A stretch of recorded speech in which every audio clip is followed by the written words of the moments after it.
महाराष्ट्रातल्या लाखो महिलांसाठी एक धक्कादायक बातमी समोर आली आहे। मुख्यमंत्री माझी लाडकी बहीण योजनेतून तब्बल 68 लाख महिला अपात्र ठरण्याच्या मार्गावर आहेत। पण असं का? चूक नेमकी कुठं झाली आणि अजूनही संधी आहे का? चला तर सगळं समजून घेऊया एका सोप्या पद्धतीनं। सर्वप्रथम ही योजना काय आहे ते समजून घेऊया।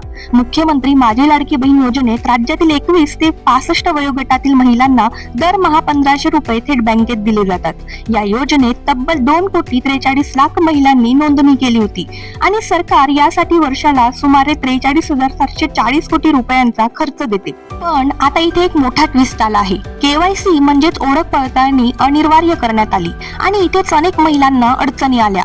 यातली कारणं म्हणजे OTP न मिळणे, चुकीचा पर्याय निवडणे, ग्रामीण भागात माहितीचा अभाव।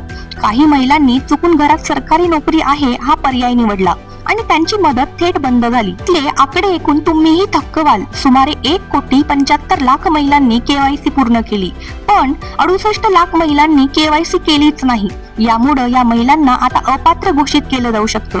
याचा फायदा सरकारलाही होतोय, कारण आता सरकारचे 12 ते 13 हजार कोटी रुपये वाचणार आहेत। पण अजून सगळं संपलेलं नाही। सरकारने केवायसी दुरुस्तीसाठी अंतिम मुदत 30 एप्रिल पर्यंत वाढवलेली आहे।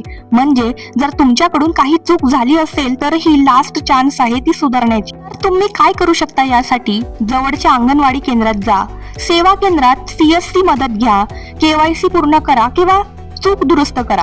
नाहीतर दरमहा मिळणारे 1500 रुपये कायमचे बंद होऊ शकतात। तुमच्या मते ही केवायसी प्रक्रिया योग्य आहे का?